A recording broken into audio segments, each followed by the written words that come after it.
ഇന്ന് നമ്മൾ പറയുന്നത് കിണറിൻ്റെ അതിർത്തികളെ കുറിച്ചാണ്. അതായത് കിണർ അതിരിൽ നിന്ന് എത്ര വിടണം, അതുപോലെ തന്നെ വീടിൽ നിന്ന് എത്ര വിടണം, സെപ്റ്റിക് ടാങ്കിൽ നിന്ന് എത്ര വിടണം.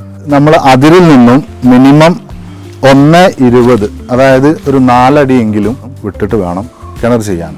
അതുപോലെ തന്നെ വീടിൽ നിന്ന് നമ്മൾ നോക്കുന്ന സമയത്ത് ഇത്ര വിടണം എന്നുള്ള ഒരു റൂളില്ല. പഴയ വീടുകളിൽ കണ്ടിട്ടുണ്ടാകും കിച്ചണിനോട് ചേർന്ന് കൊണ്ടൊക്കെ കിണർ കൊടുക്കുന്നത്.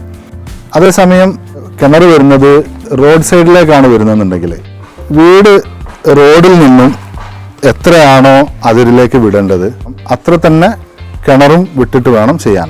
അതുപോലെ കിണർ സെപ്റ്റിക് ടാങ്കിൽ നിന്ന് എത്ര വിടണം എന്നുള്ളത് നോക്കാം. നൈബേഴ്സിൻ്റെ സെപ്റ്റിക് ടാങ്ക് എവിടേക്കാണ് വരുന്നത്, അതുപോലെ തന്നെ നമ്മൾ പ്രപ്പോസ് ചെയ്യുന്ന വീടിൻ്റെ സെപ്റ്റിക് ടാങ്ക് എവിടെയാണ് വരുന്നത്, ഇതെല്ലാം നോക്കിയിട്ട് 7 മീറ്റർ മിനിമം വിട്ടിട്ട് വേണം കിണർ ചെയ്യുവാൻ. അപ്പോൾ നമ്മൾ 3 കാര്യങ്ങളാണ് ഇപ്പം പറഞ്ഞിട്ടുള്ളത്.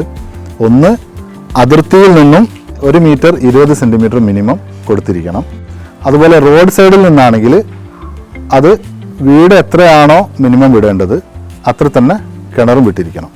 മറ്റൊന്ന്, സെപ്റ്റിക് ടാങ്കിൽ നിന്നും 7 മീറ്ററെങ്കിലും മിനിമം വിട്ടിട്ട് വേണം കിണർ ചെയ്യുവാൻ. വീഡിയോ ഇഷ്ടപ്പെട്ടെങ്കിൽ പ്ലീസ് ഫോളോ. Thank you.